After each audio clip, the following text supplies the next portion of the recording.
Hello listeners and welcome to episode 95 of Push2Plat. We have been firmly in the PlayStation camp for a little while now, but it is more than time we came back to the Xbox family, and I couldn't think of a better guest today than a fellow Australian. He's been doing this, well, for a little bit longer than me, I think. But look, we're not only going to talk games today, because this man, he does it all. He's also this Magic the Gathering. He's a collector of these things. Look, I know nothing about this, but I want to find out today. We're going to also talk some massive, well, I think it's a multiplayer game, but we're going to find out more about Elite Dangerous. We're going to cover a whole lot of things. But before we do, I'd like to introduce him. He goes by the handle zzUrbanSpaceman, or the name Tarragon. He is currently ranked 42nd in Australia. He has a whopping 609k gamer score. I'm not even going to bother with his TA score because that doesn't even matter. We know that's not a serious number anyway, sir. And he is, I didn't know this until the other day as well, he's the original, or one of the original hosts of the Real Gamerscore podcast alongside Kirby and Professor Pluto. I welcome you today, sir. Thank you for giving up some time to speak to me. You're welcome. Thank you. It's a nice, illustrious intro there. Thank you. Well, as our listeners know, I've peaked now. We're only going downhill from here. So. But look, I want to jump Expectations lowered. Okay. They're the lowest on this show. So this is a Sony pony train. You've got to expect that. Now, you've been podcasting for a long time. I know you've sort of taken a bit of a break, now, but you started off with the Zed podcast. Is that right? In like 2000 and...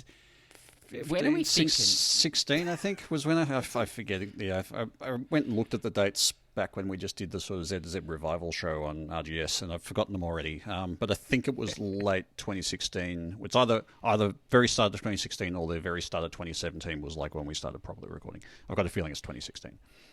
Perfect. So, look, I've got to ask, what made you start back then? Because it's not like now where every man and his dog has a gaming podcast. Back then, they were less on the ground. What made you start? I'd picked up the Achievement Hounds podcast, which was kind of the only sort of really well-known achievements-specific podcast that was out there at the time. And I really enjoyed that show. But then they started, like, real-life things to happen, and people left and all that sort of stuff. There was families and all sorts of stuff going on. And so that podcast started to slow down in its release schedule, and so they were only, like, have two people on and that sort of thing. And basically the signs were there that podcast was going to sort of die, and that happens. Around that time, and Freemhole, one of the hosts, one of the other founders of Z2Z, reminded me during the show, the last show on RGS. During that time, there was, to fill the gaps between sort of the main show at Achievement Hounds, there were some community shows recorded. And there were like a bunch of people just sort of got together, random people. And as you can imagine, with people who don't know how to podcast, have never actually thought about it before, the audio quality was absolutely appalling. And I remember trying to listen to these things, just going, it's just unlistenable. But one voice did sort of stand out to me, and that was Freem's. Freem was very energetic and bouncy and was able to really bring life to that kind of podcast. So I ended up just proposing to him, well, maybe we should just record one. We could start one. So we just did sort of trial runs. I think it must have been like 2015. And just sort of did a little bit of that and sort of worked out what was important to us. So number one, major importance to me was audio quality, because just everything I experienced with podcasts and my research at the time showed that if your audio quality is bad, you're not going to get listeners. It's just not worth doing. So we just kind of got equipment together, got microphones together, did some more research with that, and just barreled into it. And that was that for like a couple of years, for me anyway, and I think it kept going for another year or two after that. So. I like that. See, it's so funny because I listened to this flashback episode you did a few weeks ago on the Real Gamerscore podcast, and I thought I better listen to it again today because I'm an aging gentleman, so as the audience knows, I forget a lot of stuff. And I skimmed along to that bit where you talked about how important audio quality was, how important production is, and I was like, holy fuck. Like, he's coming onto this show tonight. Anything could happen. So let's fingers crossed, because I'm very much an amateurish. Now, I wanted to ask you this question for a while. I know that you're very technically minded. I see some of the work you've done in the Discord, and we'll touch on that tonight in contests and things. But can I ask, are you a programmer, or you have some background in code writing as well? Or are you self-taught? No, well, a bit of both. So going way back in my history, I mean, we can cover this a little bit more in my gaming history, but my early gaming stuff was on the Commodore 64, and part of that was teaching myself to program. Which was kind of my gateway into programming. So then that was, if you want rough age context, I was from 12 through 17 or so was when I kind of learnt the program, and that was when my Commodore 64 kind of major sort of big period happened. But yeah, in my job, I work as a professional programmer and also a systems engineer and network engineer. So I cover a lot of bases, but yes, I definitely work in the tech field. Good. I'm glad one of us knows what's going on. So I'm really out of my depth. But a shout out to California Games. It's wonderful to hear the Commodore 64 come up again. Look, why don't we jump in then to some of your gaming history? Because you're a more mature gamer as well. I think there's no disrespect there, of course. No. But as we said coming in, you have a long history. So please enlighten our listeners a little bit. Well, I can say unironically that I did actually play Pong when it was like a real thing. I was just thinking about this as I researched a bit for the podcast, or I just did a prep for the podcast. I was like, yeah, actually, I did play Pong. Somebody had Pong when I was like 4. It's funnily enough, with my programming background, one of the earliest video game memories, funnily enough, is actually a programmable calculator I got given when I was like 8 or 9 or something like that. And of course, the first thing I did was look through the manual to see if there were any games. And there was. It's like you had to program this thing in, and it was basically just like a Moonlander or essentially a Moonlander game. But all it did was tell you what your acceleration was and which way you were going, and you had to just kind of put in inputs to say, fire the rocket for this long in this direction, and you'd try and land. And it was all just numbers. You didn't get any display because it was like a calculator. But that's sort of some of my earliest programming as well as gaming memories is kind of funny. Later, I moved into like Game & Watch stuff, early Donkey Kong. It's kind of classic, and a few of the others around there. But then it got serious-ish with the Commodore 64.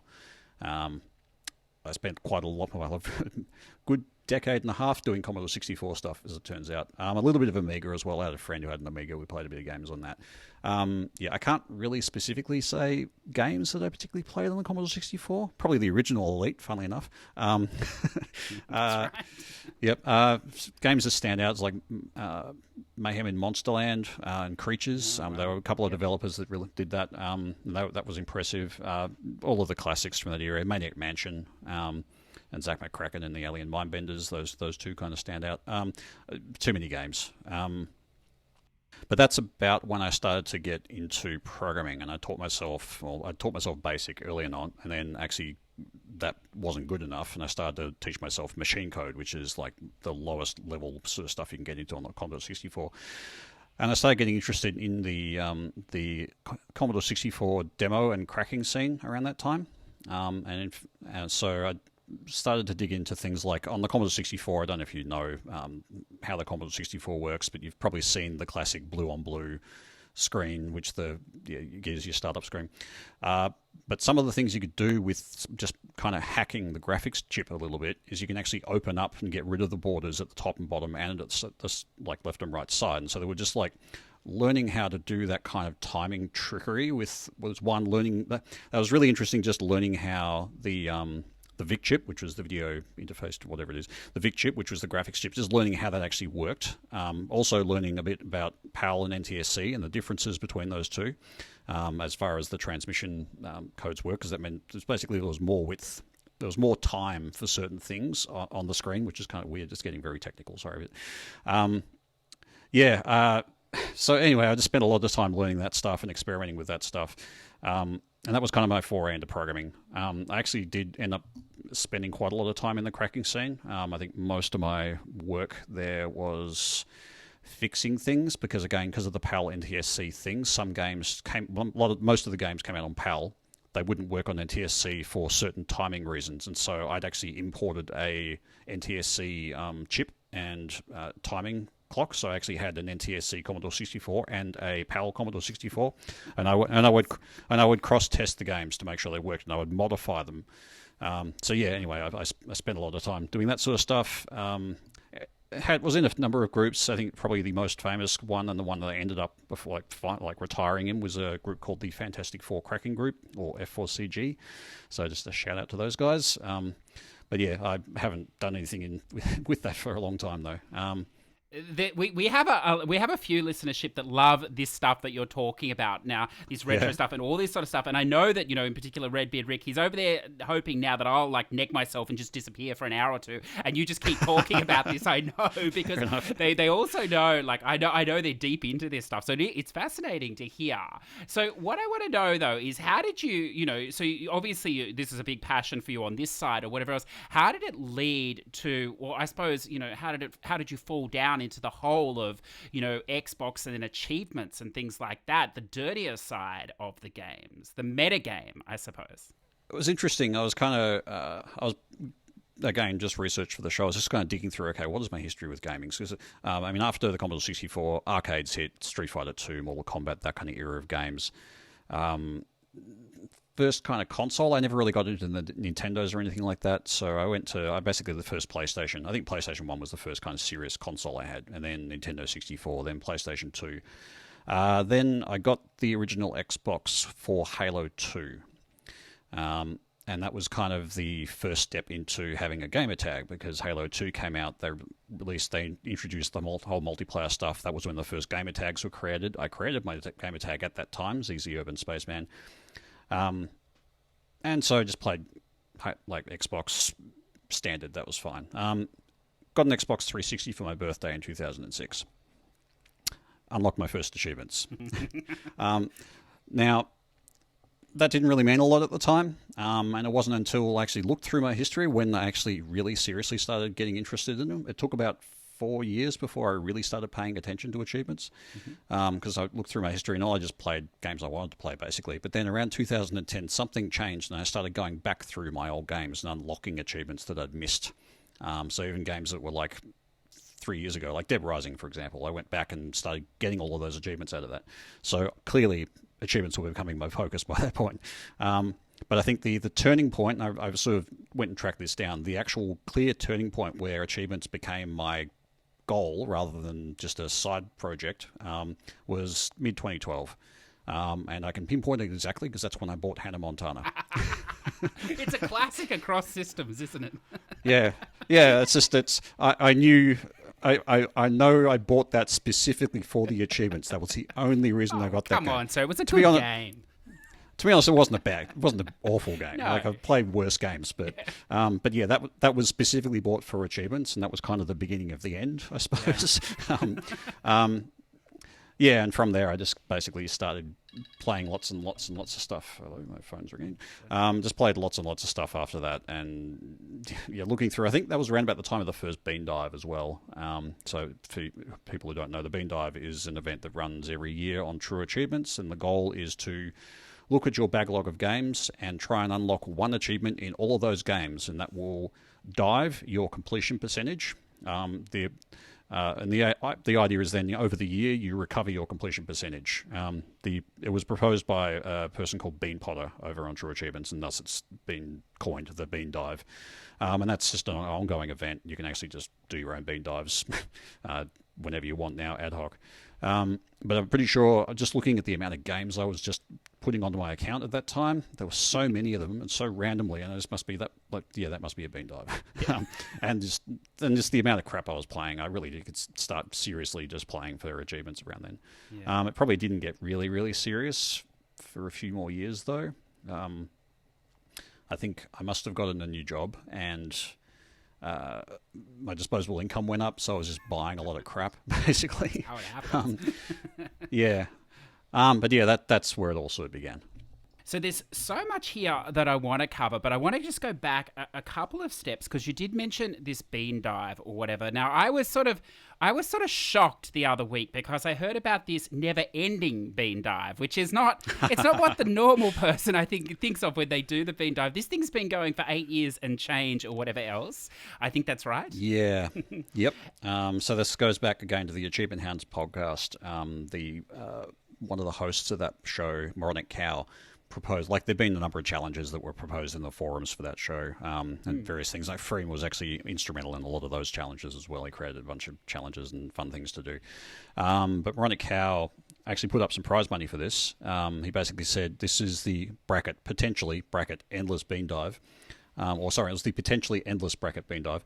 And the aim was to dive a single game each day, and last man standing, basically. And whoever was like the last one to last it out, essentially, without missing a day, were doing their prize of like 1,600 Microsoft points. They could really treat themselves with that. Yeah, well, you can't even buy them anymore. So a lot of people were taking that pretty seriously, and it got to like 100 days. We're thinking, oh yeah, cool. But a bunch of people dropped off. I was a bit annoyed because I ended up I missed a day. I was like at 98 or something like that, and I dropped.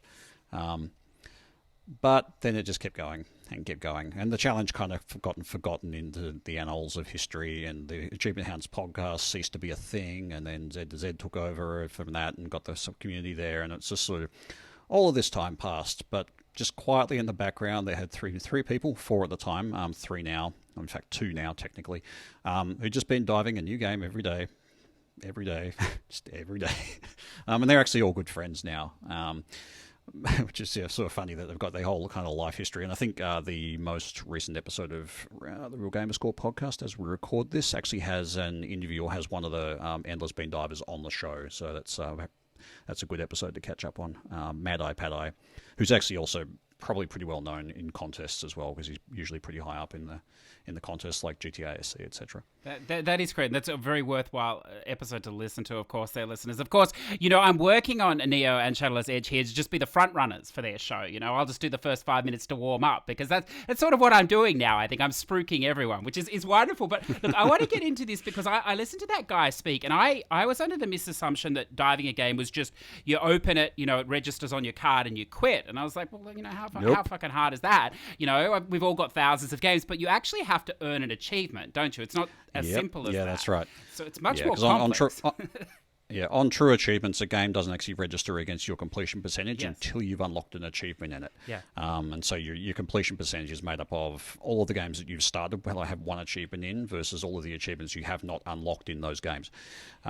So to actually count for the dive, you need to have unlocked one achievement. And some games, of course, have a very, very long time to get to that first achievement. Right. So sometimes it can require a bit of planning. Yeah. So, particularly back then, because it started on Xbox 360. The Xbox One wasn't even out yet. So the range of available games was like much lower than it is now. Yeah. In fact, the amount of games available now is ridiculous. There is a bit more involved than just starting the game, for sure. It definitely is. And I really love listening to that guy talk, because once I realized that, I was like, wow, this is insane. It's completely insane, which is wonderful, because that's why you hunt, trophies or achievements. It's insane. So it's great to see that. And one of his justifications too, which I love, because trophy and achievement hunters can justify anything, as you know, sir. He and he's married there or whatever else, so I'm sure he's got a lot to justify with his wife at times, because I can't imagine it's not a cheap endeavor either. And he said, well, at least I've got a massive library, so I can play whatever I want. And I thought that is the answer to my partner when he sees CJ, why do you keep buying games when you have thousands you haven't started? And that is the reason, because I have this massive library I could one day get to. I love it. I thought that was fantastic. Yeah, I used to say the same thing. I've kind of gotten wiser, I think, over the years, and now I just realized I'm just buying games because they're there. And once I started realizing I was just buying games because they were on sale primarily, and it's like, I might play that one day. And I'm looking back at my backlog, and I've just started 1,900 games or something like that, and I have over 3,000 games in my actual available collection. It's just ridiculous. I'm never going to get to play a lot of those games. It also hits the collector's thing as well, because I for a while there, I was running a little sort of side challenge for myself called Balrog, which was a very, very badly backronymmed thing called the Bean Dive, all the little loved, rare, and underappreciated games, or something like that. Something silly. So basically what I did was I got a list of I went and had a look on True Achievements for games that had like 100 gamers or less. Yes. And I tried to dive all of those. And I kind of expanded on that a little bit. But as a result, a lot of those games are either very, very difficult to get the first achievement in, and that can either be because they're foreign, so the Japanese games that have like Japanese real-time strategy games, I think, are probably notorious for this. So you have to like go through the intro, you have to learn all the battles, then essentially the first achievements in that are finish the game. So with a language barrier and not knowing what anything does, it's pretty hard. So it's those, and there's also just games that are just simply rare. Ones that have just popped up recently actually was there was a set of Seen It Box Office Smash, I think was the game. And for whatever reason, when they released that game, they decided to do about 8 or 9 different localized versions of it. So there's like an Italian version, there's a Spanish version, there's a French version, there's a French-Canadian version. There's just a bunch of these weird ones, and they're very, very difficult to actually track down. And I've actually got them all.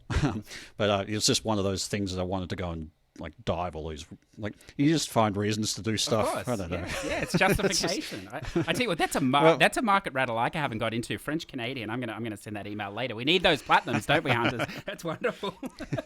But no, it's great. Now I want to pick up on this a little further though, because one of the great things about TA, and I know True Trophies as well have it, is you can have these goals, and I'm always interested to see goals because many gamers suffer from OCD that like to hunt or whatever, or they and they like their lists, they like their goals. But one thing I always find interesting with something like this, Beandiver, and with your ambitions here to become I don't know if this is still a current goal, but you had their position 175th games played leaderboard, and then position 8 in the Australian game played leaderboard. It's wonderful to see that is a statistic, because that is a very important statistic. It doesn't matter how many games scored, it's how many you tried to play. That's all that really matters. Yeah, funnily enough, 2 of the Endless Beandivers, 2 out of the 3 are actually Australian as well. So you're really up against it. Yeah. You'll never catch them. But one of the serious things, and I'm not a completionist, and I think it's fair to say at 36.9% you're not either. No offense, of course, sir. Nope. But I also clearly remember there was a point, I think it was probably around 2012 or somewhere in that year. For a while, I was just focused on completion percentage, and I think that's why I was starting to go back on my old games. But there was a point there when I realized that there were new games coming out that I really wanted to play, but I was not playing them. I was stopping myself enjoying those games because I was worried about my percentage points on a website, and I just realized that is so stupid.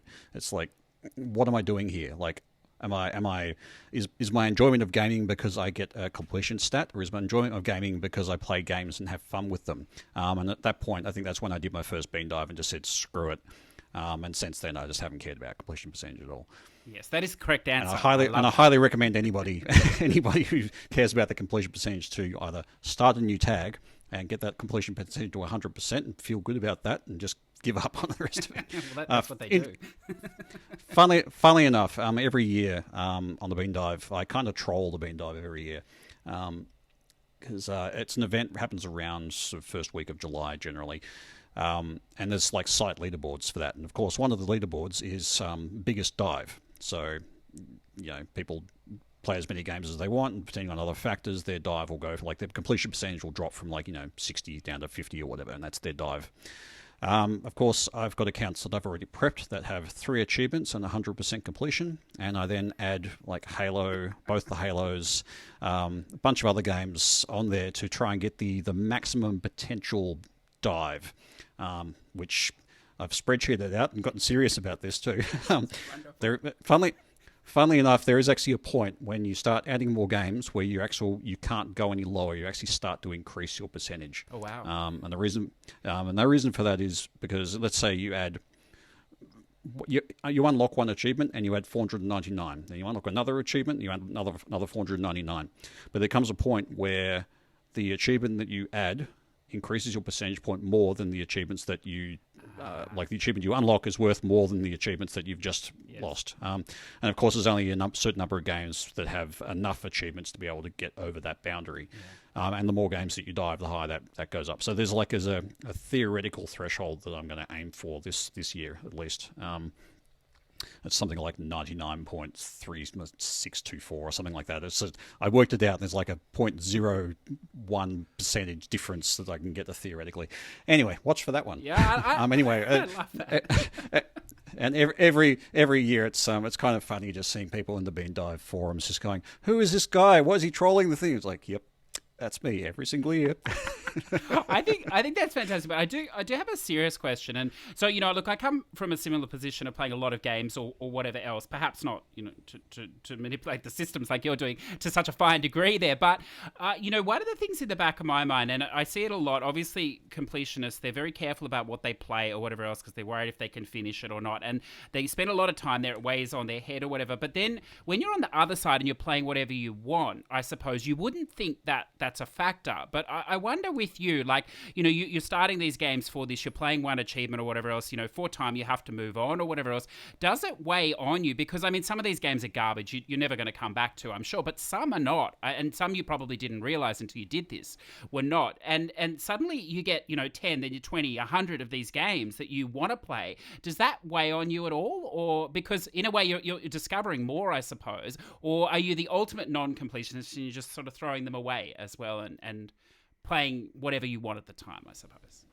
It's an interesting question. I would say it probably weighed on me more when I sort of had these lofty goals of I wanted to go and complete all these games as well, which is, a completely unrealistic goal in the first place, just given the amount of games that there are, the amount of time that you need to complete them. I mean, on that, I think I mentioned this on one of the shows I was on Real Gamerscore a little while ago. Smirnov, who is currently the #1 gamer scorer in the world, also has the highest number of completions in the world, and his entire goal for most of his gaming career, or Xbox 360, Xbox era gaming career, has been to complete as much as he can. He posted a blog a year and a half ago saying, these are the games I'm giving up on. And he listed a whole bunch of 360 games he just wasn't going to do, and he was just getting rid of them and selling them, because his way he worked was he basically got a game, he would finish it and then sell it off, and that was kind of just his process. But he had all these games that he was not keeping up with, and so his shelves were getting bigger and bigger. And he just said, no, this is not going to happen, giving up. Obviously, he hasn't stopped his gamer score ticking up. But yeah, if he can't keep up with all of the games that are coming out, and he's dedicated to that and has been dedicated to that all of this time, it's not realistic for me to think that all of these games that I'm playing I'm going to complete. It's just not going to happen. So I guess it doesn't really weigh. I don't really Beandive anymore. I realized a year or two ago that I just really don't actually enjoy that, and I really don't enjoy playing games like that. Yeah. There was a particular pivotal moment, year and a half, 2 years ago. I had a bit of a mental breakdown essentially, and leading up to that had been a lot of this, just the mentality of stats driven or diving driven or going for particular goals of gamer score and that sort of stuff. And it was kind of my drive, but it wasn't very healthy. And I sort of realized after all of that happened that I just wasn't enjoying that style of play. And I think it was an Extra Life. Because Extra Life has like a 24-hour gaming thing. I don't know if you know it, but it's like for charity. You do gaming of some sort or another for that period. And a couple of those I've done, like earn as much gamer score in 24 hours has been my goal for the Extra Life thing. And I think I tried to do that at, like, one of the last times, and then I just realized I was really not enjoying it. It was just really not giving me anything. Yeah, I don't know. I guess my goals have changed, or my what I want to get from gaming has changed. And I just don't get the enjoyment or the satisfaction out of the stats ticking over or changing that I used to. So yeah, I guess no, I don't really have any regrets about that. Yes, there are probably definitely games in the past that I probably would have wanted to keep playing, and looking back on them now, it's like, yeah, I can look at that and go, objectively, that's a really great game. However, I also have about 10 other brand new ones that are much more modern that I want to play, and also I don't want to have to pull out my 360 from the garage. Yeah, I don't really have any regrets about games that I've missed. You're always going to miss games. There are too many good games coming out in order to be able to play them all. So it's just not realistic to think that you're going to play every single good game, particularly if you're also an achievement hunter and also care about completions and stats and all that sort of stuff. It's, yeah, unless you're not working a full-time job and have independent income and also have about twice as much time in a day than everybody else does, you're not going to, it's not going to happen.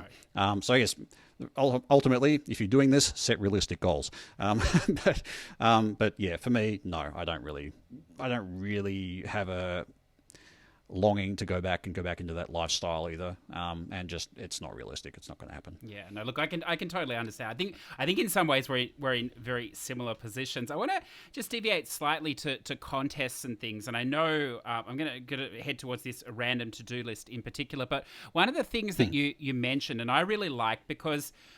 Like I haven't been gaming for as long as you have with your journey and stuff, and I sort of started maybe 5 years ago or 4 years ago, and I'm very much like a trophy whore, it's a wonderful term, but that's very fair or whatever. I don't play a game over 5 minutes as everybody knows or whatever, unless it's an accident and the system gets stuck. But and so this sort of thing or whatever, there's no game I won't play. And as you know, PlayStation, we can play on all regions of the world for our platinums, which is just wonderful. So you can play the same game 100 times almost if you want to. It's a great use of your life. But I've come from that background, but I do sometimes play some other stuff as well occasionally by mistake. But on your other not serious that's tag, right. After I've earned the required is you got to earn a required number. I didn't know that, but I know that now. So you got to earn so much before you can have fun. Apparently, thanks Mephisto. But apparently that's how it is. But no, one of the things that you said, and I found this really interesting because I used competitions early on when I was playing it in the last few years to really motivate me to push through some of these games and build the trophy score, achievement score, whatever, same thing, on the PlayStation. And, it was a real motivation factor. But what those competitions were really, realistically, who could throw the most money at each other and who had the time. Yeah. And it's really 100%. Yeah, it's not fair. And one of the things you said in the podcast recently was that you're aiming for things that are fairer or for personal challenges, I suppose, which I think is really, really good. So on that line, I wanted to ask you about this random to-do list. I'm not sure how it originated and sort of explain a little bit what it is, I suppose. All right. Well, the random to-do list is what it says. You're given a list of random achievements from your pool of games, and your goal is to unlock them. So that's the very simple core premise of it. The actual original concept was by a gamer called Facial Lafleur. And he ran it on the Achievement Hounds podcast forums. Again, we go back to there. But the original one was basically, and funnily enough, True Achievements has actually changed in the time since then. But on True Achievements, on your to-do list, you had a button that just said, add a random achievement. And I think the size of that the list was also 100 achievements. You can only have 100 achievements on your to-do list. I'm not sure if that's the case now. But so the idea was basically you'd press add random achievement 100 times to fill up your list. That was your random to-do list, and you had a whole year, to try and unlock all of those achievements. And there was like tracking, and you have to like post the achievements that you got and that sort of stuff, just to make sure you weren't like going in and changing them and cheating and that sort of stuff. So he ran that for 1 year. Of course, nobody completed it. Like a real gamers. Yeah. So I think it was a lot of interest to start with, and then it's like you can imagine they're completely random from your games, so they could literally all be seriously 1.0 or something. It was just so you get stuck with these achievements. And I think somebody got close to like doing all 100, but I don't think anybody actually did. And I think you started to run it in the second year or maybe the third year, and I got involved, and I started to set up. Okay, well, how can we do this with like ignoring unobtainable achievements and removing ones that are like too difficult for various reasons. So I did a lot of sort of initial kind of seeding of how the random to-do list will work now, and there's like exclusions of games and things like that, allowing people to basically re-roll. In fact, I started to write it so it would actually select your achievements for you. So it would go through your history, list all your games and all your achievements, and then select random achievements randomly. Then we started the Zed podcast, and I think one of the early episodes we actually had True Achievements Richstone from TA on. And at that time, it was just sort of posed to him as like, well, can we just have like an API so we could do this? And he said, yep. And we were very surprised.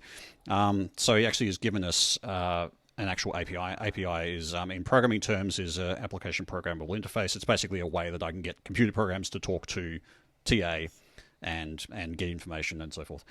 So that sort of became a thing, and I think Freem and I sort of did a lot of policy stuff and just working out how the random to-do list would work. And so it became, from there, a monthly thing. So basically every month, people who are on the random to-do list challenge will get a new set of achievements that they've got to unlock for that month. And just ran from there. And it was all automated by that time. And there was even things like it would skip unobtainables, it would skip discontinued achievements automatically. I could automatically scan whether you'd unlocked an achievement, that sort of stuff. And so I built all this in spreadsheets, funnily enough, and with a back end of code. And I've just basically refined that over the years. It's been running for 3.5 years or something now, at least 4 years maybe. It's been going for a while.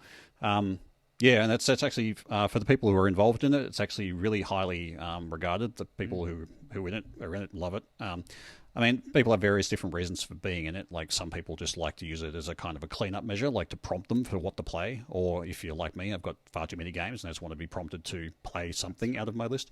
Other people that get into it because there's a kind of nominally a competitive element. There is actually a leaderboard. And there's like, the scoring works, it's basically the ratio of the achievement times 100. So if you've got like a 1.0 achievement, it's worth 100 points. If you've got a 7.0 achievement, that's worth 700 points, and so on. So the leaderboard's nominally on sort of the highest amount. So like, in theory, if you have a lot of really difficult achievements on your list and you unlock them all, you get to the top of the leaderboard, so on and so forth. So there's a bit of that, but it's not really that competitive. And there's been variants of it over the years. There's like a scavenger variant where it doesn't actually tell you what the achievements are; it just tells you what game they're from. And there's various ways you can work out what achievements are, but just based on rarity and position in the list and that sort of stuff. It's highly popular. I've been consistently probably had about 100 gamers actively involved in it every month. And I've just been refining it over the years. I run a dedicated server for it. It does its stuff. Well, I tell you what, if you ever wanted to contact him, tap him on the shoulder and organise a similar thing, which you ran, of course, giving you more work, which I'm sure you don't need, for the trophy side on True Trophies, because I know we've got a few listeners that have they've got a foot in both camps this generation, and a few of them have joined this list and said how much they're enjoying it on the Xbox side. And I know they're also avid PlayStation gamers, so you never know, if you could work out some way of doing that in your spare time as well. I'm sure they'd appreciate it. Yeah, the issue there is Rich Stone just does not have a lot of time for developing these kind of things, and so getting minor changes to the current API is difficult and understandable. He's a busy man. So generating an entire new API for the PlayStation side is probably a bit much of an ask. On the other hand, I was dabbling with some code which would essentially screen scrape in order to get the same result, and that would basically get around some limitations of the current setup, because it completely skips DLC and it completely skips some other bits and pieces, which people have been asking for ages. But that's a whole pile of work. But if I did that, then that would be relatively straightforward to convert over to PlayStation. But yeah, I don't see that happening. Well, look, it's anytime soon. I'm told it's a dying system anyway, so you don't want to put too much time into it. Maybe the mothership will end up buying them if this Discord thing doesn't work out. We'll see. Although 10 billion, they'll have a bit of change, I imagine, if they make a move on them as they go. Now, look, let's move on. I want to get to some games in a moment, but I've given you multiple times we've mentioned your name, and I did say at the start I wanted to ask you about this, and I really do. This zzUrbanSpaceman. Where does this come from, or how did you settle on this as a tag? I think when I first set up the account, I must have just recently watched Monty Python at the Hollywood Bowl. And there was a song played there by Neil Innes called Urban Spaceman, or I'm the Urban Spaceman. I just thought that was so unique and interesting that must be my gamer tag. And so I typed in that gamer tag, and somebody else had taken it. Oh, really? I was just like, oh!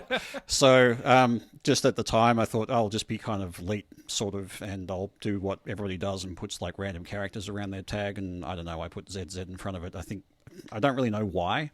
I think maybe I just wanted to like appear at the bottom of people's friends list or something like that, but that's how it became zzUrbanSpaceman. I just basically also padded it out to the full length of the available gamer tag, which is like 15 characters. So that's how it happened. Okay. Yeah, no particularly good reason. I just happen to like Monty Python. I think that's a great reason. I think that's wonderful. Now, look, I've got to ask you. We've beaten around the bush here, but there's no shame in this. I know you're from the Xbox side. I noticed this afternoon. I did a little bit of discovery on the other system called this PlayStation thing, and I noticed there is a zzUrbanSpaceman there as well. Now, I don't know if it's you or not. It's from Australia, so I'm going to take a stab at it.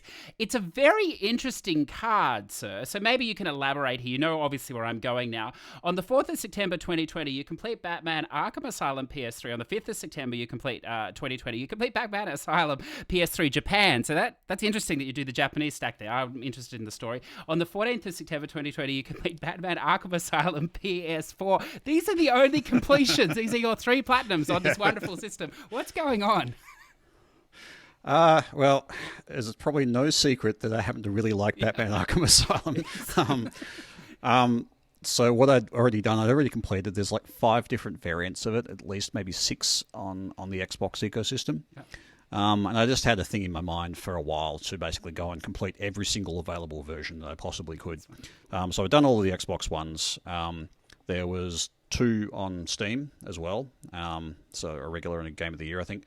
And then there were the PlayStation ones. So just around that time, I ended up borrowing a PlayStation 4, and I happen to own a PlayStation 3. I just never reuse it.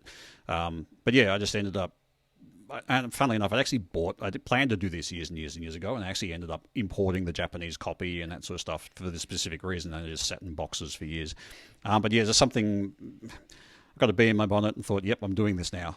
So I went and got all of them, and I now have the complete, unless there's been a new remaster or something, I have the complete set of all the achievements and trophies on every single platform for Batman Arkham Asylum. That's fantastic, sir. When I saw that, I was like, this is unbelievable. I thought that my eyes are finally giving out on me. Japanese, you're 3 platinums, and one of them's a Japanese stack. It's beautiful. Now, I put my foot in it last week because I'm not interested in comic book movies, but I may say the wrong thing here. Snyder Cut. Is this interest you? Is this even Batman? I made a massive error last week. Is this even interest you, or is it just this Batman game that interests you, not all this crap that goes with it? I do happen to like comics a lot. Oh, sorry. I've read comics for years and years. I ended up selling my physical collection, and I went digital many years ago. So Comixology. But yeah, I've got lots and lots of comics all across the DC universe, Marvel universe. I tend to read a lot of indies now. But yes, I have a long interest in comics generally. In fact, I even borrowed like some of the original X-Men comics off a friend back in like 1990 or something like that. So I've got it going back to that level of history. Anyway, got a long history with comics in general. The Snyder Cut, yes, definitely interested. I actually ended up watching it. I got like Binge, which is some streaming service we've got in Australia, sort of Foxtel's equivalent streaming service. Just got a trial of that. They were the only place that happened to have the movie. Watched it. It's like 4 hours long. But it's Justice League, which is Batman. So Justice League is Superman, Wonder Woman, Batman, all of the DC sort of... all the DC comics, DC ones. Marvel is like Captain America and Thor and all that sort of lot. Spider-Man. And it was actually pretty good. Probably a few scenes that they did not need to have. There was like just this bizarre one with like a choir, like an Icelandic choir singing when Aquaman swims away, and I'm just like, what purpose does this have to the story? I mean, it's a nice scene and everything, but it has no real meaning. Yeah, So it's just like they threw in a few things like that, and I'm just going, what?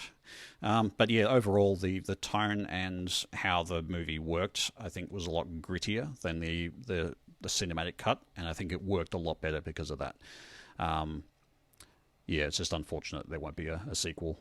But yeah, they kind of hinted where there could be a sequel, and I could see where they were going, and it overlaps with like probably 2 or 3 different comics book stories that actually kind of come together to make that potential story. But it's I don't think it's going to happen that way. Well, I hope it would, but I don't think. Well, I thank you for that little bit of talk on that, because as I said, I don't know anything about it, and we have a good friend of the podcast. He actually hosts his own podcast, The Loot Bros, and unfortunately, a resident Daryl I'm talking. Unfortunately, he's a massive fan of the Snyder Cut. He's watched it something like 4 times, God knows why, and he's that's insane. A waste of 8 hours of your time. Totally insane. But unfortunately, he's very unwell at the moment. He's very sick, and I know that his gaming collection is being divvied up as we speak. I believe his PS5 has already been claimed, sir. But he didn't get to podcast this week, and I know that he'll love hearing a little bit about that movie just somewhere on the coverage. He'll be shocked that it was on this show, but he'll be happy that it was somewhere. Now, I told you it was going to be eclectic before we start. I hope I hope you're still with me. I hope I'm not boring you too much. What? That's what they all say. I want to ask you briefly before, because I do want to get into some games. I promise it is a gaming podcast. This Magic the Gathering, I want to talk a little about that. I am correct. Is that the right one? Because I know there's a few different card-based games. Is this the one that you have a nice collection in? Yep. Magic the Gathering is it's probably one of the first major trading card games that ever came out. It was released in 94, maybe 93, but 94 was when it sort of became big. And I played it back around then. I was like late teens, early 20s around then. And I played the crap out of the game at that time. And then I kind of dropped off the radar with it about 97. But it's, of course, continued. It's one of the longest running trading card games, or it is the longest running trading card game that's still current and active and getting new releases. So yes, at that time, I think I sold all my cards back in 97 and got out of it completely. But then somewhere around 2007, 2008, I sort of hooked up with some friends, and they were into Magic the Gathering, and particularly into competitive Magic the Gathering. So I started buying into that again, and I actually played some proper competitive stuff. I think my best result was like 16th at a Pro Tour qualifier or something like that. So I was getting pretty serious in it for a while. Then I sort of decided I wasn't quite enjoying it enough anymore, and ended up getting out of it again. Sold all my cards. I think I kept a bunch of those cards, and they just sat in boxes for years and years, until I kind of started getting interested in it again just recently. So around the time 2012, roughly, there'd been a format of Magic which was much less serious, much less competitive, just more sort of let's play all the cool cards that we can, and enable that to happen. There was a format called Commander, which was basically, rather than having like a set deck of like 60 cards or 40 cards or whatever, and you could have like 4 of any particular thing in it, Commander was like literally only one any one card. You can't have you can't have a duplicate of a card, basically, except for basic lands. So and your deck size is 100. So it sort of just increased the randomness of this whole concept, and you could do this wacky. And because that slowed down games, it meant that cards that would have been unplayable in competition level, like they'd cost like 12 mana or something like that, which is, if you know anything about Magic, that's a lot. They would be unplayable in competition generally, because the game will be over before you get to that mana. But in a slower format with like Commander, or where you can just do these big wacky things, these humongously expensive cards are suddenly fun and playable, and you can do things with them. So it's very much that appealed to me a lot. And so Commander's actually become the most popular format of Magic these days. It's gradually overtaken sort of standard and modern and various other versions. So yeah, that's been my primary interest. I've sort of got back into it again recently. I have been up and down with it. I got back into it again recently because a store that I buy board games from has decided to start running Commander nights, and I thought, yeah, I could do that. And then I realized, I came back and sort of looking through my collection of, fucking 10,000 freaking cards or whatever, and I realized, I don't know what I have. and then began the whole long journey of sorting and scanning my cards and working out exactly what I have. Of course, if you're playing Commander and Commander is all you want to play, you really only need one of any particular card. So that's kind of been my sort of philosophy with collecting the cards anyway for like the last few years. But even then, it was just a matter of going through and going, what actually do I have? If I wanted to make that kind of deck, and I want these cards, do I have them or not? And also, it was interesting going through this process as well, scanning all of these cards in, putting them into a spreadsheet, as I do everything, and just mapping those to actual card values and just seeing how much money I've got invested in these things and starting to like seriously think about insurance because it's just a ridiculous amount of money. Like just the sheer bulk of it. Like if you've got $301 cards, that's $300 worth of value there that is literally worth that. Like you can sell those for $1. So it's not like even discounting the cards that are less than $1, I still have, nearly $10,000 worth of cards, and I haven't got through them all yet. And it's just, yeah. So it's kind of made me realize exactly what I've got in there, and then I've just started buying new cards and singles, which is just ridiculous. I had one arrive yesterday. It was a special printing version of a fairly popular card.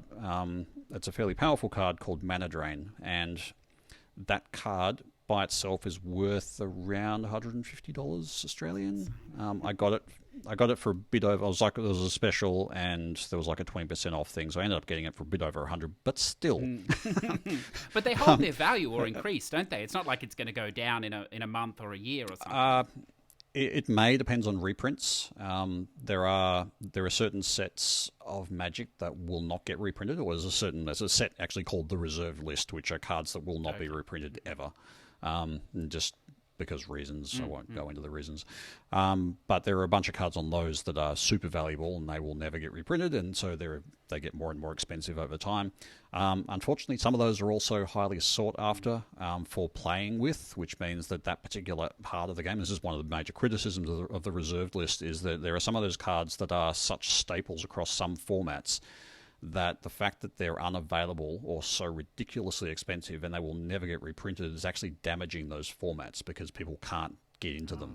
And if people can't buy the cards to play a particular format, that format is going to die. And particularly as cards are also getting damaged or being unplayable anymore and that kind of thing of an already limited supply. So there's a bunch not to like about the Reserved List. And there's a set of cards. There are 11 cards that I desire off the Reserved List, and the minimum price for those, like the cheapest one of those, starts at about $700-800 Australian, and goes up to $2,000-3,000. So it's just like they're kind of like things I'm looking at. It's like, yeah, I could afford that because I work in a technical field. I'm paid well for what I do. I could afford that. You? Probably shouldn't. So it's like in the back of my mind. It's like, yeah, I could get it. I could justify it to myself as an investment. It's like, denial's a wonderful thing. So I just buy cheaper cards that will get reprinted and go down in price. But there's some of these, like some of the more powerful cards of the modern era, that are available to be reprinted. They do kind of spike and trough depending on reprints. But it's not a guarantee. Like you'll see cards such as Mana Drain. For years, that was like released. I forget exactly when, but it was released ages ago, and it was like went up to like a $250 card or something like that because it was just so hard to find. Then they reprinted it, and yes, the price value of it tanked, but it didn't tank as much as you'd think, because in a set which other rares in that set are going for like $5 or whatever. This is still a rare in that set, and it's going for 100 plus. You still have to think, well, okay, that's still holding its value because either A, people happen to really want to collect these things, or they're actually so much of a staple that people in like Modern, for example, have 4 of these in their deck. So you can imagine the demand increases because people need multiples of these cards. Anyway, it's a complicated, convoluted thing. It's funny. It's good to hear you talk about it so passionately because I never played, and I did have an ulterior motive for walking down this line. And it's funny you say about 2005 to 7-ish, you got back into them again because I, perhaps potentially had a misspent, older youth, I suppose. And I played poker for a job for about 10 years or so in Australia. And I used to love it because you'd play with the old Greek men that owned all the supermarkets, every afternoon they wanted to play. And then there was this infectious, and this is, I suppose, what I did before I gamed. Unfortunately, this is no longer available. I drifted over to the online side and played a lot there. And it was really good for a few years. And then all of a sudden, a lot of these American Magic the Card gathering bastards turned up. And now, I won't... Yeah, I think I think I remember Brian Kibler, who's a pro Yes. player. I think he went and played online, poker online for a while too. They were very good, most of them, when they came across. And Yeah. what I was convinced with, because I hear gamers now and they whinge about grinding or whatever else. I mean, you grind, you sit at a poker table, that's grinding, baby. You know, days on end or whatever. But one of the things that amazed me with these Magic the Gathering people is they weren't adverse to the grind by any stretch. And the funny thing that the reason they came across to poker was because they were obviously very good at Magic. They were playing tournaments and things like this, but they were at that stage, and perhaps now it's different, perhaps you can make money in it, but at that stage they couldn't make a living in it, and they could make a living, you know, to a degree, playing online poker or whatever. And it was fascinating to see, and I traveled over to America a little bit before it all sort of fell over or whatever else, and I'll never forget being in Vegas, and there was a game going on, and they were more interested in playing Magic afterwards for money, which God knows how you do that, but you probably know there are ways to do it or something. And it was that's an interesting. It was a bizarre interesting... thing, but I've never seen, because, you know, you talk about, you know, gamers being degenerates, but, you know, there's some real degenerates on that side, and the passion or whatever, but I've never seen, like, and, you know, a lot of respect to them, these players that came across, they were very disciplined or whatever else, they were very focused or whatever else, and that even though as much as they enjoyed the poker or whatever else, the Magic was such a passion for them. So, and hear you talk about it, it's infectious, I suppose, if you get into it. So it's wonderful. It's wonderful to hear that it's holding your interest still too. Yeah, I think the thing about Magic that I keep coming back to is it's actually a very complex game. And the reason it's so complex is because of its age and because every single set that comes out introduces a new mechanic. So there's like a new way of playing cards and a new way that cards will interact with each other. And that's fine within like the current set of, like, you've got standard is kind of like the current sort of 2 years worth of cards that you can play with. But then you've got interactions with all of the other cards that have been released forever. And so this is why Commander is kind of like one of those. It's called an eternal format because you can basically use any card from pretty much any era with some exceptions. So new cards coming out with new mechanics then interact with cards from like 15 years ago in a certain unique way, and that causes a combination which then creates a whole new kind of deck which people then play. It's all of that complexity, and it's which is really, it's really interesting. I thought it was the bane of my life when they turned up, sir. I can tell you. Yeah, as far as pro players, the pro Magic player, I can't imagine anybody would have made a living. Yeah. You'd make money, but not anywhere to make a living. And certainly it's not enough events, I don't think, to really justify that. And particularly, like, you imagine COVID era, yes, would not be a thing. Right. But yeah, certainly more money in poker. But I think players who are the professional level are probably much better at assessing value. So we're assessing edge cases and what their outs are, which you from poker. I've played a little bit of poker myself, but you're basically always playing to your outs in a lot of cases. And so as a Magic player in a pro level, you have to be playing to your outs and what you think is going to happen, what you might draw to save you from this, how you can get to that as quickly as you possibly can, what's the other person going to do. And so that sort of thinking, that sort of discipline mentality would very easily translate over to other games such as poker. Yes. And it makes absolute sense that would be good at it. I think it's always dangerous when you get another, geek, for want of a better word, perhaps, who moves into something like that, and especially an online environment, because, of course, one of the great things about poker is it's all about reading your player until it moves online, and then it's all about reading the numbers and the limits. So I can see why they did so well. But look, let's shift across to some gaming here, because I do want to get to Elite Dangerous, but I want to ask you a little bit first about a couple of the things you've been playing, if that's okay, just recently. Sure. Now, you may not want to talk about this because it looks like you only just started it. Perhaps this is one you dive, but I saw it on the store the other day. It interested me. As I said, if you haven't really played it, we'll just skip over it. This Self, Where's My Father? Yeah, it did. Yeah, I haven't really. I've played it to the first achievement, and not for diving reasons. I actually was interested in playing it. The reason I think I dived it could have been twofold. At the moment, I've got like a sort of a personal challenge. Well, it's not really. It's the Achievement Hunting 101. There's a guy on there, Mario, a skeptical Mario, who basically had a challenge to run like 5-day streaks for all of this year. So I took that on. But I think, of course, with 5-day streaks, you need to make sure you unlock an achievement on every single day except for the 6th. So, anywho, I think I don't know if I used that game just to get my achievement for the day, or if I started it and thought, yeah, I'm not quite in the mood for this. But it's definitely a game that I want to play. I just haven't gone any further than the very first achievement, which I think was basically to just sleep in.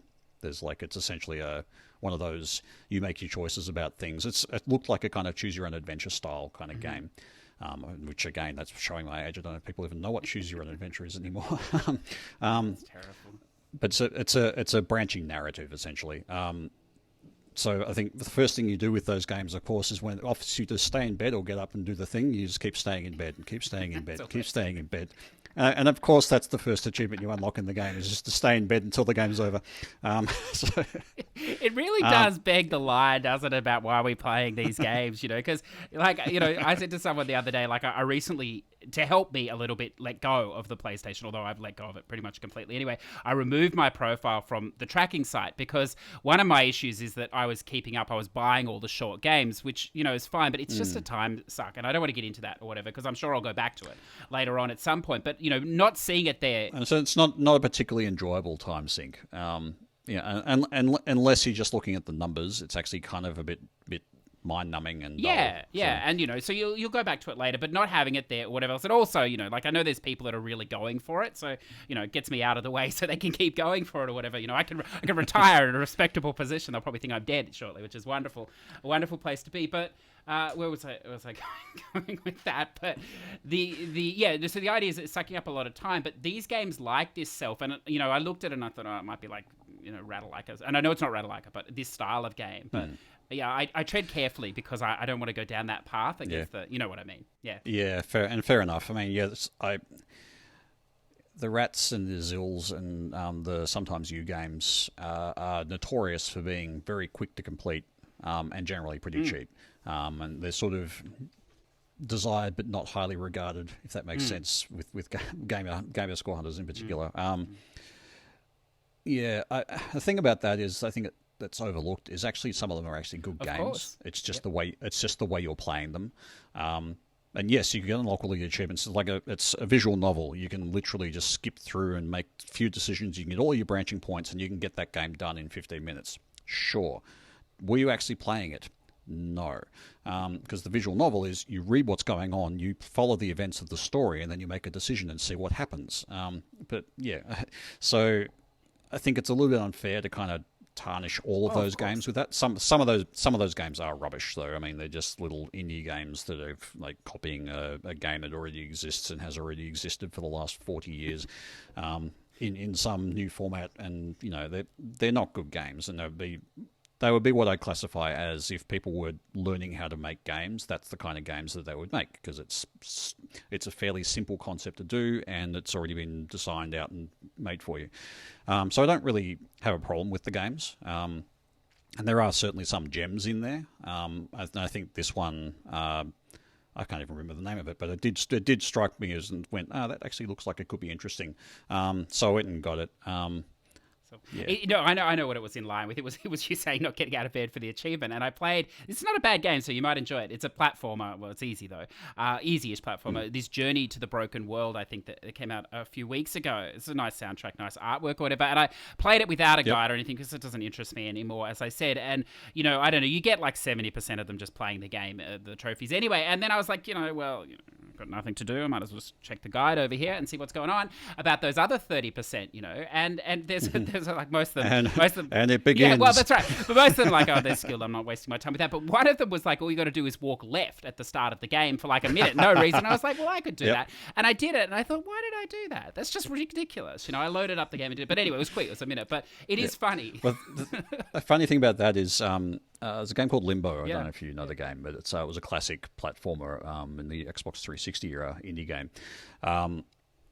It had an achievement for that style of game. Platformer is usually you go from left to right, you're jumping, you're doing all that sort of stuff. Clearly, you're not like me. The first thing you do in those kind of games is go left and see how far left you can go. Because the first thing I did was go left as far as I could go, and there's basically a bunch of little sort of eggs that you can step on. I think they're eggs, and they're like little secrets you can find. If you go left from the beginning, there's like one of these secrets right there, and that's your first achievement you can unlock in the game. Which is funny, even funnily enough, later, during one of my extra life events, when I was trying to get as much gamer score as I could within 24 hours, I think one of the last achievements I got was that one, because I was just like desperate to try and find achievements that I could unlock. So I just ended up booting up Limbo and getting that one quickly. So yeah, anyway, it's just funny. I think it's wonderful. Yeah. It's and now I don't mean to, because I know some of this will be thrown back in my face, so I'll just put it out there as well that yes, in next month, and see, you know, one of the great things about moving systems, sir, is you become like a Gamerscore virgin because you haven't played all the short games, and of course you're highly, you know, Yep. you're highly sought after. You want to be used a few times before you're thrown in the bin or whatever. And I did get an offer to play, which is going to be a nightmare. The 1 month, as much Gamerscore as you can, the GSL thing or GL. It's not the true trophies, it's the other side. It's a very small thing or whatever, but hardcore people. GSL, yeah, I think I know the hardcore great scoring people. challenge And or whatever it is, I was yeah. like, you know, this will be fine. I'll get like 30, 40,000. I said, what do you need? What are you getting? Oh, like 120 in a month. And it's like I've never played any of the short games, so there's plenty to play, but I was like, wow, it's going to be a fun month. Yep. So after that, it'll be interesting. Yep. It'll be interesting to see what happens. But look, going from the jank to the, well, potentially janky as well, I have to ask you about Cyberpunk because you did finish it. And Almost. I have one achievement left, and I'll get into that in a second. Yeah, but you finished the story, you finished the thing. One of the things when you talked on the podcast I heard, and like, because I've heard so much bashing of this game, I have not played it, so I can't, you know, comment either side, but you didn't seem to really bash it. In fact, you said, I think you quite enjoyed it, or enjoyed elements of it. So tell me about it. Well, it's a role-playing game based in the Cyberpunk universe. No, tell me about your experience with it.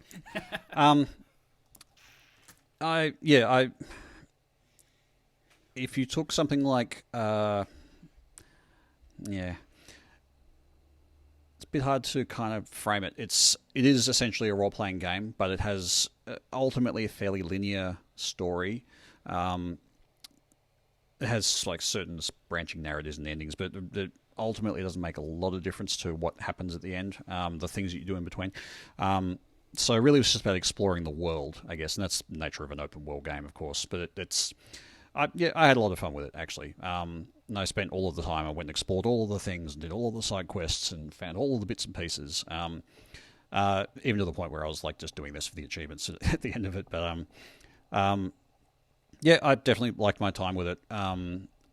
Is it a bit unpolished? Yes, definitely. There were certainly points in the game where I was playing through and there's like this super serious, or meant to be super serious moment of whatever, and then you see like a car floating upside down through the sky and you're going, yeah, I'm just playing a video game, aren't I?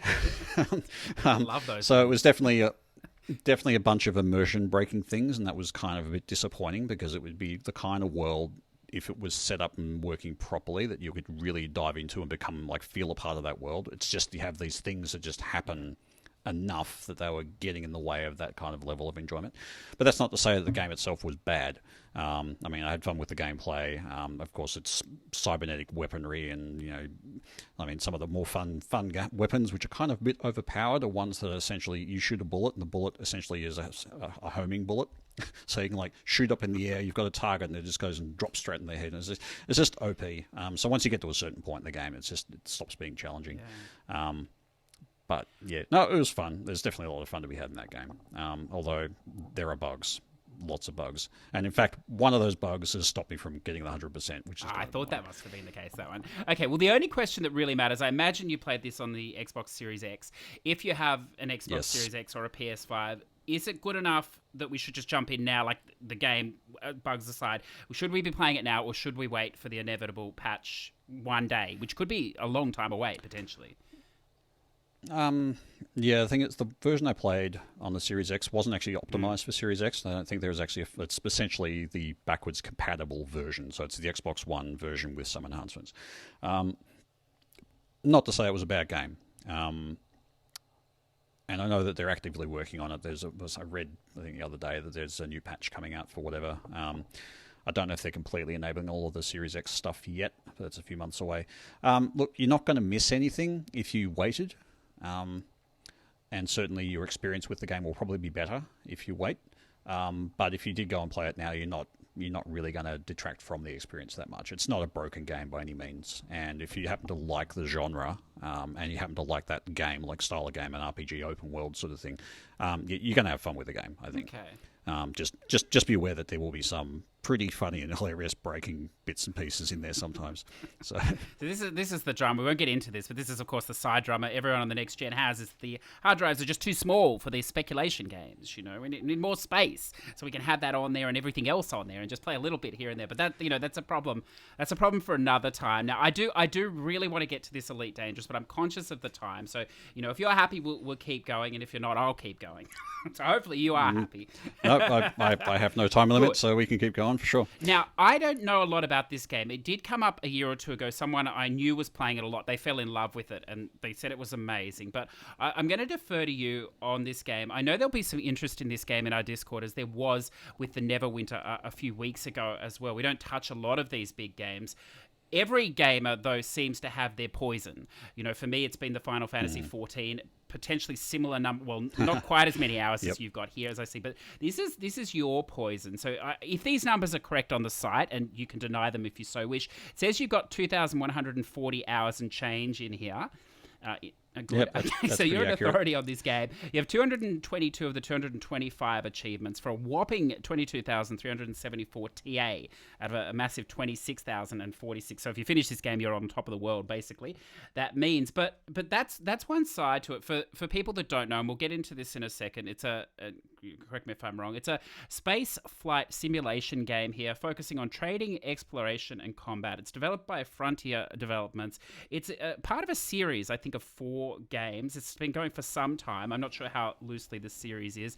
It's a 1-to-1, and this scares the shit out of me, a 1-to-1 scale open world representation of the Milky Way galaxy with open-ended gameplay containing 400 billion star systems of around 150,000 taken from real astronomical data. This is mind-boggling to me, and I'm going to ask you about this as well with the narrative story. Players' actions affect the narrative story in the game's persistent universe, so it's always evolving. It's wonderful, like an MMO, while also maintaining a single-player mode. So is this a multiplayer game or a single-player game, or what is it? I think what they would call it these days is a game as a service. So there's single-player mode where you won't interact with other gamers, but you will interact with them in a passive way. So the actions that you take will be seen. So let's say you go and do a whole heap of trading with a particular station, and that station's status in the world increases, but that status in the world increases, or the universe increases for everyone. So even though you're in a single player mode, you're still impacting the larger ecosystem, I suppose. Well, there's a lot to unpack here, but my biggest question is, and with any massive time sink game, and like I always put it back to Final Fantasy 14, because when I was thinking about it, I started it, I did the 2 trophy hunter thing, I loaded up the game, I walked left, I got my 1 trophy, deleted it, and a year later I came back and then spent too many thousand hours in the game after that and finished it, and I'm tragic, I still play it today, and tragically the trophies stop in the base game. If and when that game finally does make it to Xbox, hopefully they improve the list or whatever else. Phil Spencer will fix that up for us or whatever else. But one of the things I was told at the time was, CJ, you don't play this game. You need to be very careful because it's going to suck you in, and you're going to run into people that they live their better life in these games almost because they put so much time. They're not trophy, they're not achievement hunter or whatever else. And that game appeals to me a lot, in its job systems. It's social, but I can play it by myself too most of the time, which I like, having that option. And, it's high fantasy, but it's not ridiculous high fantasy, and there's politics and stuff. So it definitely sucked me in. What sucked you into this game? Was it a slow burn, or did you fall in hard from the beginning? I've always kind of liked that style. I mean, I'm a big fan of sci-fi, and I'm a big fan of sort of hard sci-fi as well. So, I like all sci-fi. I mean, I like my Star Wars and Star Trek as much as anyone, but I also happen to appreciate very hard sci-fi. So based in like realistically what would happen in certain things. So for the hard sci-fi kind of geek, Elite Dangerous appealed to me from that sense, just because yes, it is actually to scale, relatively, of the Milky Way galaxy. And the Milky Way galaxy, they don't even know how many stars are in the Milky Way galaxy. They estimate between 100 and 400 billion stars in this galaxy. And the fact that they don't know it just says a lot of things about distance in space. And as much as, okay, if you've got a skyline with 400 or 100 billion stars in it, how do you count them all? So it was just interesting from a like astrophysics and like astronomy, yeah, astronomy, just from that kind of perspective as well. So it was always interesting to me, the game, and I mean I'd also played the original Elite back on the Commodore 64, so I had sort of a history with the game. Never really got deep into the game then, but I had the interest in that game back then. When you were saying before about it being a series, it's not really a series that's like, it's not, Elite Dangerous isn't like Elite 4. They're kind of their own individual thing. It just kind of borrows a lot of the same concepts. Some of the same ships and things like that will appear in new forms, that sort of thing. But yeah, they're kind of their own unique thing. So yeah, I guess it appealed to me, and there was always one achievement in there which kind of I kept on looking at it and going, wow, that's a big investment. And funnily enough, looking back on it now, it's really not a big investment in time. But I looked at it, it was like the notorious achievement for getting to the middle of the Milky Way and looking at Sagittarius A star, which is basically the black hole at the middle of the galaxy. So there was an achievement for getting to that, and that was kind of like the crowning pinnacle of all of the achievements in the game for a while. But it took a long time to get there. You had to like build your ship up, and then you had to like set it up so that you could fly for that distance without dying and that sort of stuff. It was just a really long grind. And in those days, you didn't have, there was like ways to increase your jump range nowadays that you didn't have back then. So you were sort of limited to like 40 light year jumps or something like that. And you had to get across these areas where there was like very sparse amounts of stars. And that was a journey. It was very much a journey. You'd spend months doing this. So that was kind of like that's intriguing. I'd like to do that one day, because that would be a really cool thing to put on my like mental trophy wall of things that I've done. But I didn't bite. And it was just some point, I forget exactly, I might have gone on special or something like that, and I ended up picking it up and just like, okay, I'm going to play and see how we go. Yeah, and from there I kind of just got hooked. I have criticisms of the game nowadays, but I definitely spent a lot of time playing in the game. I think my main problem with the game really is that it doesn't really seem to value your time very much. A lot of your time in the game is actually flying from one place to another and waiting. And that started to grate on me a lot, particularly as like the last sort of major journey I did in the game. But now when I turn it on, it's like, yeah, okay, I'm doing this trading run, and literally 90% of it is just me flying from one place to another and back, and flying there and back. And it's like, yeah, if I really wanted to play like Space Trucker 2020, like literal 1-to-1 Space Trucker 2020 with like, and watch Netflix on the laptop, it's just like, that's the kind of level you're getting to with the game, and it's not really a game then. So that's kind of my criticisms with it. But that said, I spent a lot of time and I enjoyed what I was doing with it. I got involved with several like communities and things like that. There's various communities that do different sorts of things. There's a thing called power play in the game, which is kind of a very undervalued mechanic of the game, but there are very steadfast communities that focus on that. It was fun, and I made a bunch of friends throughout as well, but ended up spending way too much time in it. I think the last sort of gasp, I think, of time that I really spent in the game was... because as you can imagine, you've got a 1-to-1 scale of universe. If you don't know much about astronomy in general, it probably doesn't make a lot of sense. But like traveling at the speed of light is very, very fast. However, speed of light still takes 9 minutes to reach from the sun to Earth, right? So it's not that fast. Now, if it takes 9 minutes to reach from the sun to Earth, and it takes literally 8 years for light to travel to our closest star, it's kind of hard to kind of think about those concepts of scale. And so when they say the game is 1-to-1 scale, sure, but you're not like literally flying from one star and then pointing in a direction to another star and then going away and having a nap and coming back and waiting. Although there's a bit of that. No, there's actually like that's when they get into sort of like not quite like not hard sci-fi anymore. It's when you're doing like hyperspeed jumps or hyperspace jumps. So you have a jump range, then you've got like a 10, 20, 30, 40 light year jump range. So you can start jumping around systems. Keeping in mind that the entire width of the galaxy is like 25,000 light years. So traveling from one side of the galaxy to the other still takes a lot of time. But one of the last things, like major things I did, was with a friend of mine planting, and I forget the other guy. Yeah, anyway, we decided we were going to basically, as a group, we were just going to like fly across the galaxy to the furthest point away from Earth, which was called Beagle Point. It's like the furthest place you can get to from Earth. It's like, I think it is 26,000 light years or something like that. When you look at and target Earth, it's like, you get all that thing. But of course, it took a while, and we had to like go through all these different regions, and we were doing some exploration as well. And we basically every week would just say, okay, we'll meet up here, and we'd all just go on our individual way. We'd fly through space to get to those locations, and we'd meet up at a spot there, land on the planet, take a few photos, carry on. So we did that. That probably took a year and a half, I think, just to do that.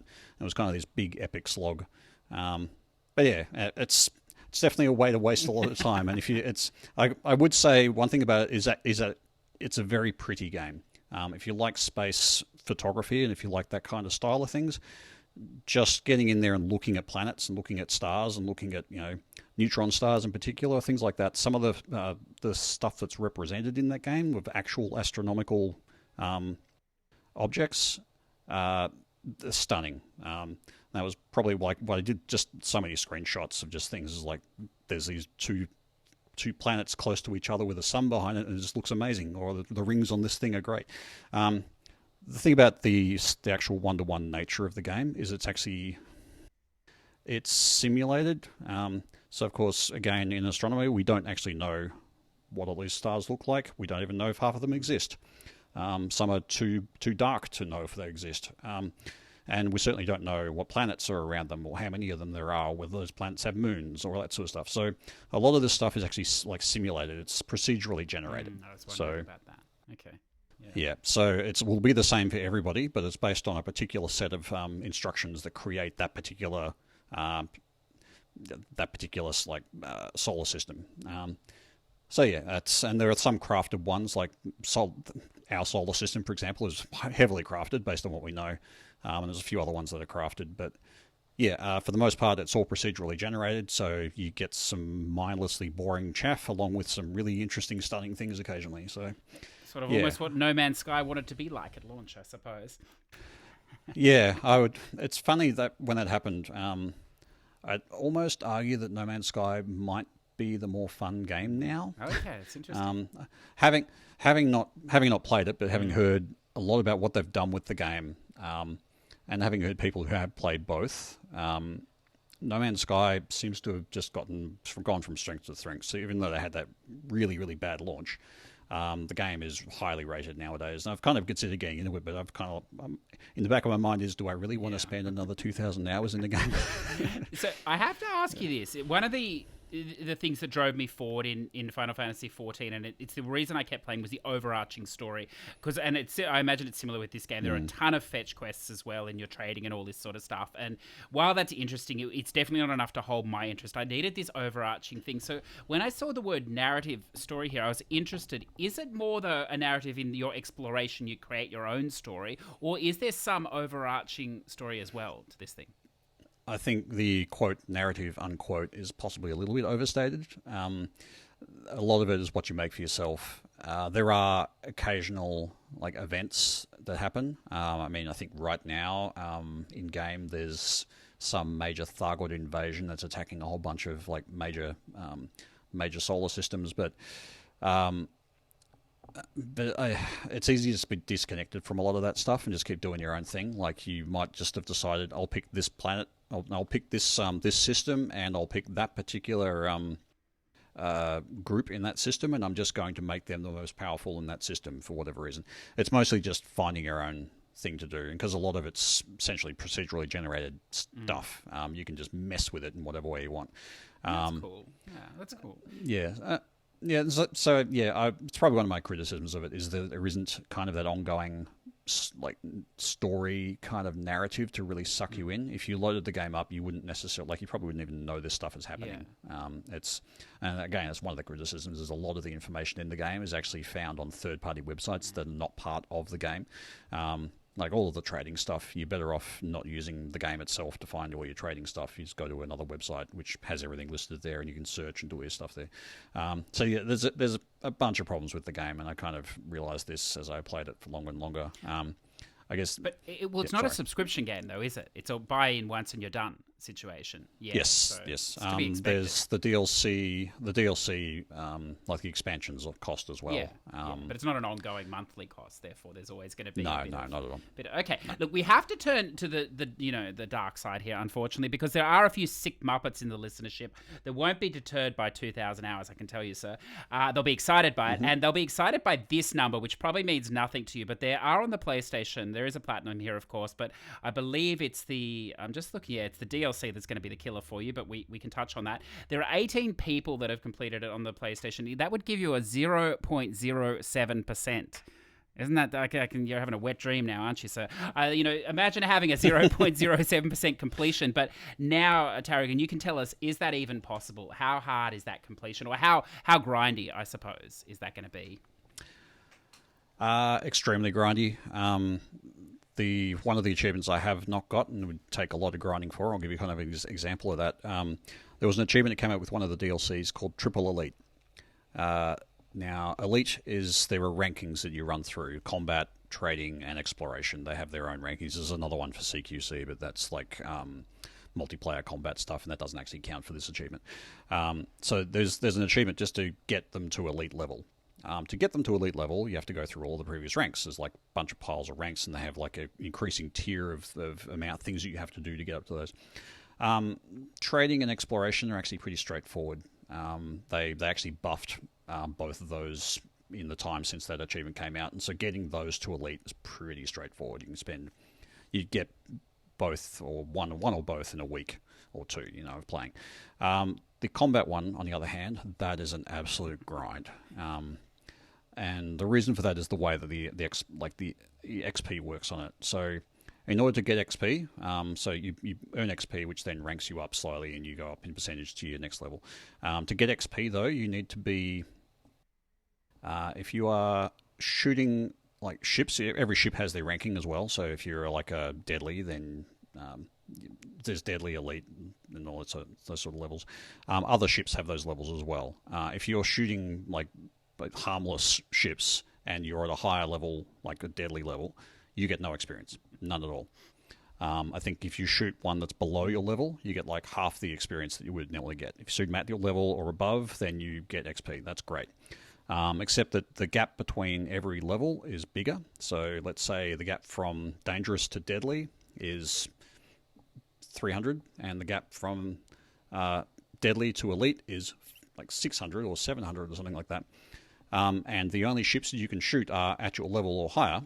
So once you're at deadly, the only ships that you can really shoot to get any kind of value here is deadly ships or elite ships, which of course, one, are the harder ships to shoot in the game, and B, there's not that many of them.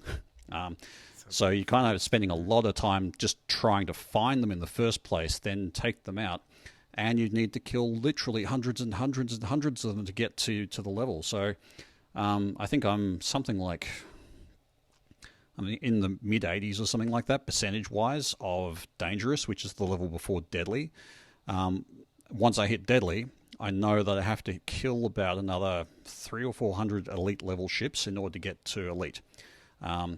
So that's just from deadly to elite, and that's a lot of ships, and that's a lot of grinding. Over time. Over time, but I started and I was just doing this grinding. It's like you play through the entirety of a night, and you're getting like a percentage point of increase in this stat, and it's just like, it just stopped being fun. So, and I was never really into combat that much in the game anyway, and that's why it's probably one of my last ones to get. So yeah, I don't particularly enjoy combat, and then being forced to do it over and over and over and over again. Also searching for these ships that probably aren't even there. Like you pop into a location where ships might be, and none of them are elite, so you have to pop out again and pop back in again to respawn them, and it's just tedious. It sounds like a and there was a way you could kind of grind, like there was a reliable way to grind it up. There was there was the alien menace in the game called Thargoids, and they have like a lower level class of ship called Thargons. I think it's Thargons, or Thargoid Scouts, sorry. And you could just roam around in these particular sectors of the game, and you could just find points that just had these Thargoid Scouts, which were much, much easier to take out, but they all counted as elite level ships. So it was kind of like you just pop in there, kill a few of them, you'd rank up a little bit, and it's tedious, but at least it's like doable.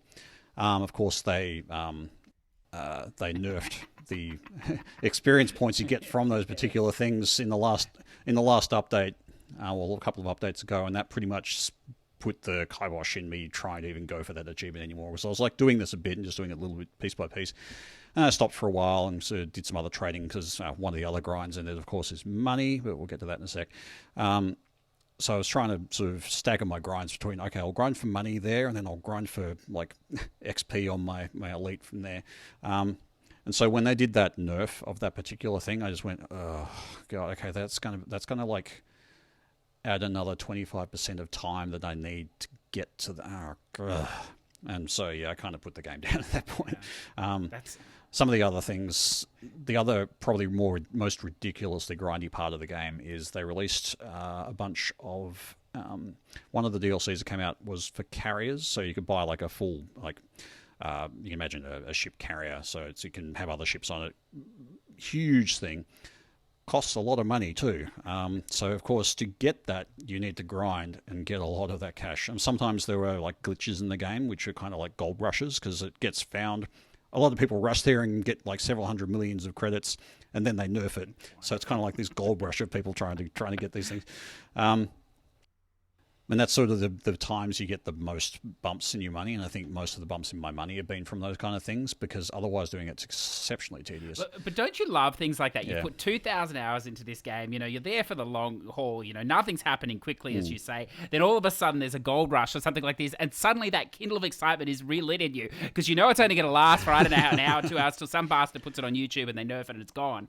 But it's wonderful, isn't it, that effect can happen still after that many hours? Yeah. Yeah, yes and no. I don't chase them anymore. I've actually got enough money to not be worried, but I don't have enough money to get this achievement.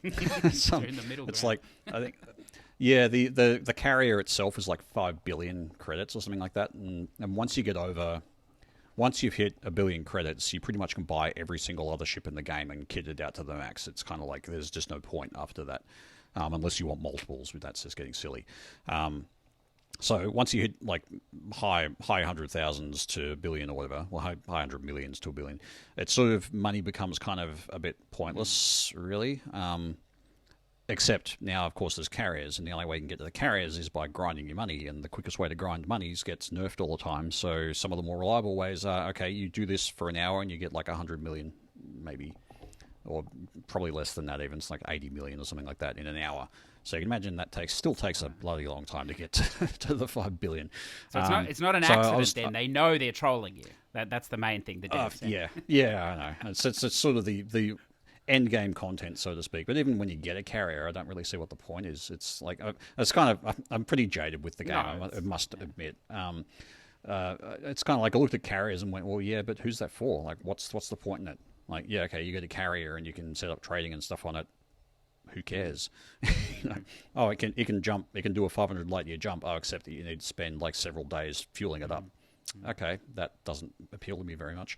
Yeah, it was just when those carriers came out, I was kind of just looking at it and going, yeah, I don't see the gameplay loop that interests me here, and for the amount of money that I would need and the amount of grinding I would need to get to the amount of money that I would need to even buy the carrier in the first place, not to mention maintenance of the thing, because it was like a monthly maintenance fee and all this other stuff going on. So if you didn't do that, then it's just like, I like that. Well, that's all deep end game. Say somebody's looking at jumping in or whatever, because all these games, they have massive learning curves, and I'm sure this does too. So we do it a disservice by talking about it briefly or whatever. But if you're starting out with your experience, someone starting out, are there a couple of tips you could give with just starting out, jumping in? There would be, but they kind of escape me at the moment. They've made the new player experience a lot better than it used to be, because it's like you actually get tutorials now. They used to throw you in the game, and basically they had external tutorials that you could play through, but you could just start the game and that's it. So they've got a much better sort of entry into the game and getting used to it. And there's like a little protected sphere of sort of systems that basically are locked off from the multiplayer elements of the game. So you're not going to get completely slammed by, well, trolls. So that experience is a lot better. There are a few things that you can do to kind of get the best start. And things like don't really bother with missions very much. Like do your missions at the beginning to get to your first, like get out of your first ship, which is like a crap ship, Sidewinder. Once you get out of that to something a bit better, then there are much better ways to earn money than doing missions. And yeah, there's various things. It's the whole litany of possibilities I could give you there. But I mean, often it's just go and play with a more experienced gamer who can take you on missions and you earn credits from that, and then you can go and buy a decent ship and start doing the real game. But yeah, I think really it's actually, if the concept of the game appeals to you, so if you like hard sci-fi kind of things, if you really like the whole concept of astronomy and the economy that goes along with the game, even though a lot of it's just virtualized and doesn't have a lot of impact on anything other than minor things within systems. If you're sort of interested in that kind of complexity, and particularly if you like looking at things that are very pretty, space-wise, you can get into it for sure. But it is, just be warned, it is a very long haul. But I would say, actually, I probably had more fun going from starting the game through to my sort of hitting about 100 million in credits, because you really had to work to get there. It's like there was the step-ups were very noticeable. You had just scraped enough money to get to this level of ship, and then just scraped enough money to get to that ship, and that ship lasted you a while before you could get to that bigger ship. And then like the end goals are like, the Anacondas or the other ships of that class, the like top end ones that you can get. They're sort of the end goal, and once you hit them, it's kind of like, well, what now? And so that's when you go on the big exploration jaunts and things like that. Or if you're into combat, you do combat sort of stuff. It's the common thing in all these big games that inevitably the economy is going to break at some point in the game, and it's just a matter of time until that happens, isn't it? And it's basically what you're saying there. There's no workaround. Nobody has found a workaround yet for that, I don't think. So.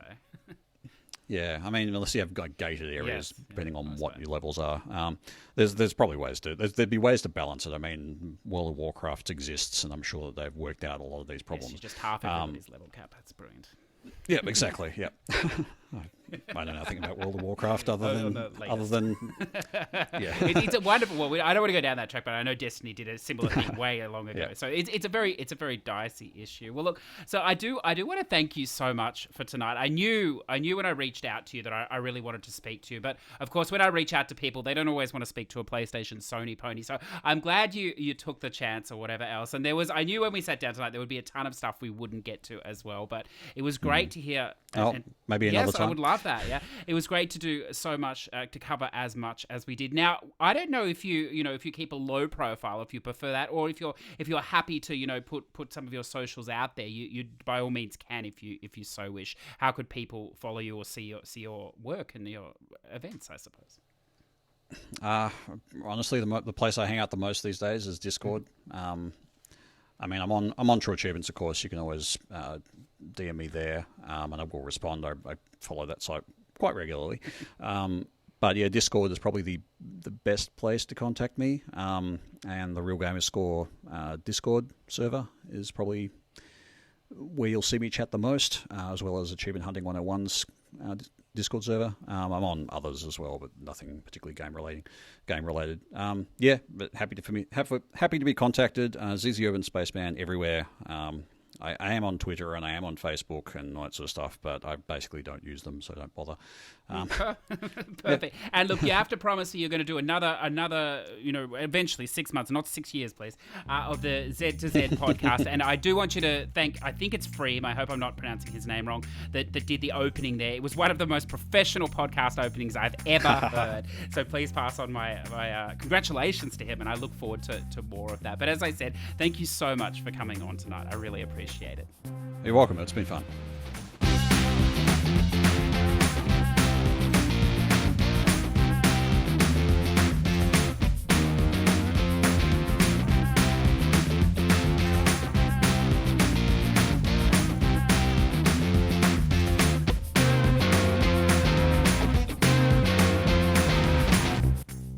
So there you go, listeners. I hope you enjoyed that conversation with zzUrbanSpaceman Tarragon. He's a wonderful gentleman, so open, so honest. As I said, the founder of the Real Gamerscore podcast, an avid achievement hunter, an elite dangerous aficionado. I'm sure you'll agree with me. And I hope perhaps he's inspired some interest, perhaps even a potential love affair with the Elite Dangerous game. We'll just have to clear aside 2,000 hours or so to get there, I suppose. We are going to hold the Platinum shoutouts for this week. We're going to put them into our final episode, which will be hitting you around early April. I don't want to jinx it, but I'm going to put it out there. I normally don't say in advance, so I probably have jinxed it. But look, if you never hear from me again, you know the final episode fell over. But I don't think it will. I'm really looking forward to having the final guest for the show. I'm styling on you, bro, and ready to beg. He's a Patreon supporter. Of course, he's been a returning guest as well from Queensland. I'm sure it's going to be a little mayhem-filled episode, and I will put a preference on that episode will have an adults-only warning tag, because I'm not going to edit out the language this time. It will be thick, fast, and flying straight at you. But, look, if you want to come and see us out, then by all means, come back next week, or, a week or two, and do so. We're going to have all the shout-outs to finish us off then as well. So if you want to get one final shout-out in, drop it on the PS4 community. I will pull them before Sony pulls them in April, or via the Discord. Until next time, trophy whores, Chivo whores, completionists, spammies, randoms, casuals, and whatever's in between, we are still yet to discover. May the games be good, may the smiles be big, and of course the platinums bountiful. I'll catch ya on the rat side.